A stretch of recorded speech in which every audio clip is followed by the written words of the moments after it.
நம்ம இன்றைக்கி என்ன பார்க்க போகிறோம்னா, நேற்று ஒரு தம்பி வந்து கன்னியாகுமரியில் சதீஸ்வரன்ட்டு அவர் டயட் இருந்து தவறிட்டாருன்னு நியூஸில் வந்தது. அவர் டயட் இருந்த ஜிம்முக்கும் போனாருங்கிறாங்க. 3 மாதம் போனார். எங்கள் அம்மா ஃபோன்லேருந்து யூடியூப்பில் பார்த்து டயட் கண்ட்ரோலும் பார்த்தேன்னு சொல்கிறாங்க. ஆனால் அவர் 3-4 மாதமாக அவர் வந்து ரைஸே எடுத்துக்கல, வெறும் ஜூஸ் மட்டும் தான் எடுத்துக்கிட்டாரு அப்படின்னு சொல்கிறாங்க. நான் என்ன சொல்கிறேன்னா, நீங்கள் புதுசாக ஜிம்முக்கு போனீங்கன்னாவே உங்கள் உடம்பு மாறிடும். ஒரு எக்ஸசைஸ் பண்ணிங்கனாவே உங்கள் இருந்த சேஃபே மாறிடும். அதில் டயட்டு வந்து ஓவராக எடுக்கலை. டயட்டு இப்போ நானும் தான் யூடியூப்பில் போடுறேன். யூடியூப்பில் வர்றது எல்லாமே எடுத்துக்கக்கூடாது. யூடியூப்பில் நமக்கு தகுந்த மாதிரி வர்றது, நமக்கு என்ன ஏற்றுக்குமோ அந்த மாதிரி தான் போடணுமோ ஒழிஞ்சு, நம்ம எல்லாமே எப்போவுமே ரைஸ் சாப்பிட்றீங்களா, என்ன கொஞ்சம் கம்மியாக சாப்பிடுங்க. ஒரு நேரம் ரைஸ் சாப்பிடுங்க, ஒரு நேரம் சப்பாத்தி சாப்பிடுங்க, இன்னொரு நேரம் ரைஸ் சாப்பிடுங்க. இப்படி எடுத்துக்கிட்டிங்கன்னா உங்களுக்கு பிரச்சனை இல்லை. திடீர்னு ஃபுல்லாக இது பண்ணிங்கன்னா என்ன பண்ணால் டோட்டலாக அந்த மசில் அடி வாங்கும், ரொம்ப டல்லாக இருக்கும். ரைஸில் பார்த்திங்கன்னா கார்போ இருக்குது, அதனால் வந்து உங்களுக்கு எனர்ஜி கொடுக்கும்.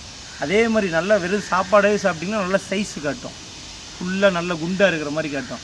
சாப்பாடை வந்து சப்பாத்தியோ இல்லை வேறு ஏதாவது ஆட் பண்ணிக்கிட்டிங்கன்னா உங்களுக்கு சைஸே இது பண்ணாது.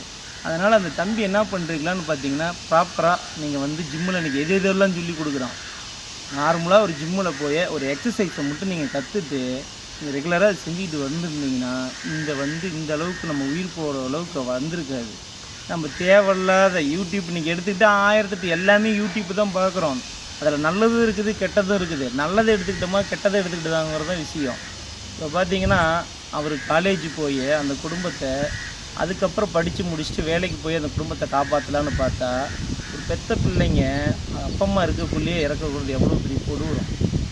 இது நான் என்ன சொல்கிறேன்னா, இதை பார்த்துக்கிட்டு இருக்கிறவங்க, ஒர்க் அவுட் பண்ணுறவங்களோ இல்லை அவங்க பேரண்ட்ஸோ யார் பார்த்தாலும் சரி, மொத்தத்தில் என்ன பண்ணுறீங்கன்னா ஜிம்முக்காக உடம்பை குறைக்கணும். லேடிஸாக இருந்தாலும் சரி, வாக்கிங் போங்க, இல்லை ஜிம்முக்கு போய் ஒர்க் அவுட் செய்யுங்க. இதுன்ட்டு ரைஸை கொஞ்சம் கம்மி பண்ணுங்க. அந்த இது மாதிரி கொஞ்சம் கொஞ்சமாக பண்ணி அங்கே என்ன ஜிம்மில் இருக்காங்களோ அந்த ட்ரெயினர் என்ன சொல்கிறாங்களோ அது பிரகாரம் பண்ணுங்கள். தேவையில்லாமல் நான் உடம்பை குறைக்கிறேன், நான் ஜூஸ் மட்டும்தான் சாப்பிடுவேன், நான் வந்து கேரட் ஜூஸ் சாப்பிடுவேன், பழ ஜூஸ் மட்டும்தான் சாப்பிடுவேன், சாப்பாடெலாம் எதுவும் சாப்பிட்றது இல்லைன்னா ஒருத்தர் உடம்பு போல் ஒருத்தர் உடம்பு இருக்காது. டக்குன்னு அது வேறு மாதிரி இதை காட்டும். இப்போ நான் சொல்லுறது என்னன்னா, நீங்கள் சாப்பிடுங்க, கம்மியாக சாப்பிடுங்க, 4 வேளையாக பிரித்து சாப்பிடுங்க. அந்த மாதிரி பண்ணாவே உடம்பு குறையும். போய் நீங்கள் ஆணாக இருக்குது, லேடிஸாக இருக்குது, ஜென்ஸாக இருக்கட்டும், ஜிம்மு போய் ஜாயின் பண்ணி நீங்கள் ஒர்க் அவுட் பண்ணிங்கனாவே அதுலேயும் ஸ்ட்ரெச்சர் மாறும், அதுலேயும் லுக்கு வரும். முடியாதுங்கிறது எதுவுமே இல்லை. 150 கிலோ இருந்தால் கூட உங்களுக்கு 70-80 கிலோ கொண்டு வரலாம். நீங்கள் போய் அந்த கலர்ஸு அது இது அந்த மாதிரி தேவையில்லாத பண்ணுறது கூட அது அப்புறம். நீங்கள் உழைக்க ரெடியாக இருந்தால் நல்ல ட்ரெயினராக பார்த்து ஜிம்மில் போய் சேர்ந்து நீங்கள் ஒர்க் அவுட்டை மட்டும் செஞ்சிங்கன்னா உடனே வராது. எடுத்ததும் 2 மாதம் 2-3 மாதத்தில் கொஞ்சம் மாற்றம் வரும். அப்படியே செய்ய செய்ய செய்ய செய்ய அதில் உங்களை ஹேட் பண்ணிக்கும். அப்புறம் நீங்கள் எப்படி வரணுமோ அப்படி வரலாம். அதை விட்டுட்டு நான் வந்து யூடியூப்பில் பார்க்குறேன், நானும் இப்போ யூடியூப்பில் தான் இந்த வீடியோ போட போகிறேன். யூடியூப் நல்லது நமக்கு எது அதை மட்டும்தான் எடுத்துக்கணும். எதுக்குமே இயற்கைக்கு மாறாக எடுத்துக்கக்கூடாது. டக்குன்னு எடுத்தது நான் வந்து சாப்பாடு இவ்வளோ சாப்பிட்றேன், திடீர்னு நான் சாப்பிடவே இல்லைன்னா அந்த குடல் வந்து அப்படி இழுக்கும். ஒருத்தருக்கு சோர்வு வரும், ஒருத்தருக்கு மயக்கம் கூட வந்துடும். அதனால் வந்து சாப்பாடை கொஞ்சம் கம்மி பண்ணலாம், இல்லை சப்பாத்தி கொஞ்சம் ஆட் பண்ணிக்கலாம், நல்ல ஹார்ட் ஒர்க் பண்ணலாம், வாக்கிங் போகலாம், ஜிம்மு ஒர்க் அவுட் பண்ணலாம். இப்படி பண்ணோன்னா இதாகும். இப்போ பார்த்தீங்கன்னா அந்த தம்பி கன்னியாகுமரியில் அவர் தவறிட்டார், சதீஸ்வரன்னு. இப்போ டாக்டர் என்ன சொல்கிறாங்க, ஹார்ட் அட்டாக்குங்கிறாங்க. எங்கள் வீட்டில் எங்கள் தாய்மாமா என்ன சொல்கிறாருன்னு பார்த்தீங்கன்னா, பாலிமர் நியூஸில் கூட நேற்று வந்தது. எங்கள் மாமா என்ன சொல்கிறாருன்னு பார்த்தீங்கன்னா, இந்த மாதிரி டயட் இருந்தார், ஜூஸ் குடிச்சு அதெல்லாம் சளி இதாகி மூச்சு திணறலாகி இறந்துட்டாங்கிறாங்க. டாக்டர் ஹார்ட் அட்டாக்கு அப்படிங்கிறாங்க. இதனால் ஹார்ட் அட்டாக்னால இறந்தாரா இல்லை டயட்னால இருந்தால, பொதுவாகவே நான் சொல்கிறது என்னென்னா, வருத்திக்காதீங்க.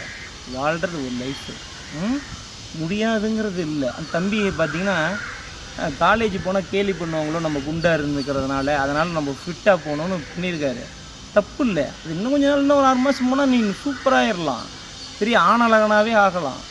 அதனால் எதையுமே மெல்ல மெல்ல மெல்ல அங்கே ஒரு ட்ரெயினரை பார்த்து அந்த ட்ரெயினர் வந்து படிப்படியாக போகிறதா, அது ட்ரெடிஷ்னலாக இருக்கணும். அந்த மாதிரி ஒர்க் அவுட்டராக பார்த்து நீங்கள் கற்றுக்கிட்டிங்கன்னா உண்மையிலேயே எந்த காலத்துலையும் எதுவுமே ஜிம்மால் என்றைக்கும் ஆபத்து வராது. இனிமேட்டு டயட்டிங் இருக்கிறவங்க பார்த்து உஷாராக இருங்க. உடம்பு குறைக்கணும் ரைட்டு தான். உடனே நான் 10 கிலோ குறைக்கணும் 20 கிலோ குறைக்கணும்னா முடியாது. படிப்படியாக தான் குறைக்க முடியும். ஒரு நாளைக்கு ஒரு மாதத்தில் 2 கிலோ 1 கிலோ அப்படின்னு அப்படியே படிப்படியாக குறைச்சிங்கன்னா உங்கள் ஹெல்த்தி நல்லா இருக்கும், உங்கள் மைண்ட் செட்டும் நல்லா இருக்கும். டக்குன்னு குறைக்கிறேன்னு நான் பட்னியாக கடந்து குறைக்கிறேன்னா அடுத்து அந்தாண்ட 2 மாதம் கழித்து நல்லா சாப்பிட்டிங்கன்னா டக்குன்னு ஏறிக்கும். நீங்கள் ஒர்க் அவுட்டில் தான் குறைக்கணும்.